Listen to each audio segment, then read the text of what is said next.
यह कहानी है बिहार के एक छोटे से नगर शेखपुरा की, जहां हर साल छठ पूजा बड़े ही श्रद्धा और प्रेम से मनाई जाती है।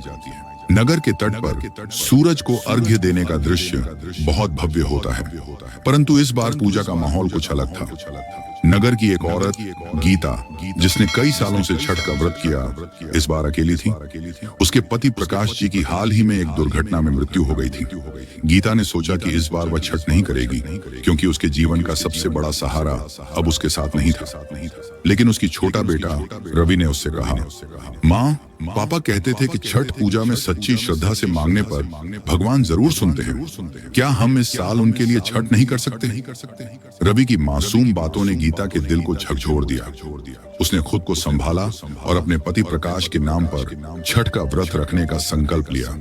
उस दिन घाट पर गीता के साथ पूरा नगर खड़ा था। उसके आंसू सूर्य को अर्घ्य देने के समय उसके चेहरे पर बह रहे थे, लेकिन उसका बेटा उसके साथ खड़ा था, उसे संबल दे रहा था।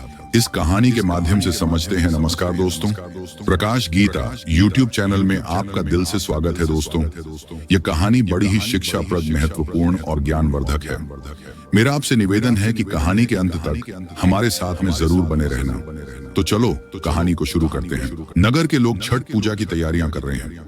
महिलाएं नए कपड़े पहनकर घाट सजाने जाती हैं। नगर में हर तरफ उत्सव का माहौल है। लोग मिलकर घाट की सफाई कर रहे हैं। चहल पहल से पूरा नगर जीवंत लग रहा है।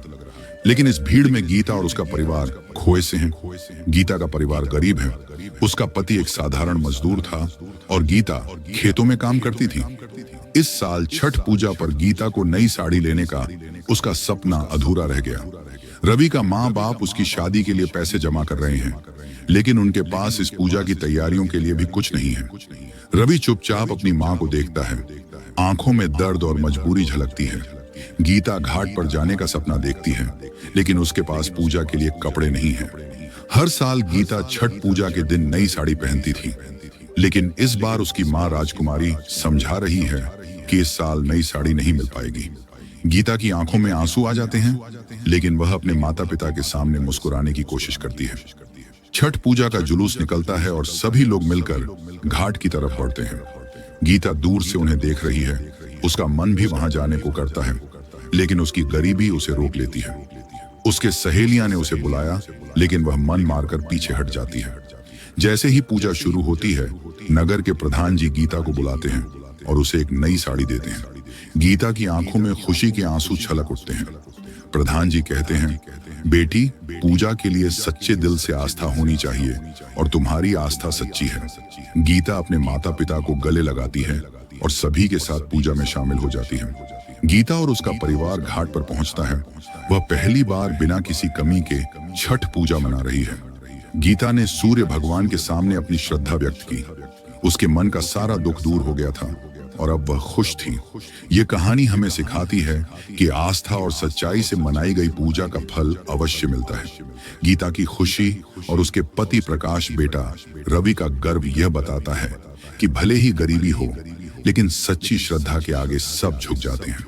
दोस्तों, इस वीडियो से क्या सीखा आपने मुझे? आप कमेंट में जरूर बताना। इसी के साथ में उम्मीद है कि आपको आज की वीडियो पसंद आई होगी, तो इस वीडियो को उस इंसान को शेयर करें जिससे यह कहानी सुनाने की जरूरत है, और उसी के ठीक बाद चैनल को सब्सक्राइब करें। तो चलिए एक और नई वीडियो में एक नए मैसेज के साथ मिलते हैं। तब तक के लिए अपना ख्याल रखें और धन्यवाद और नमो बुद्धाय।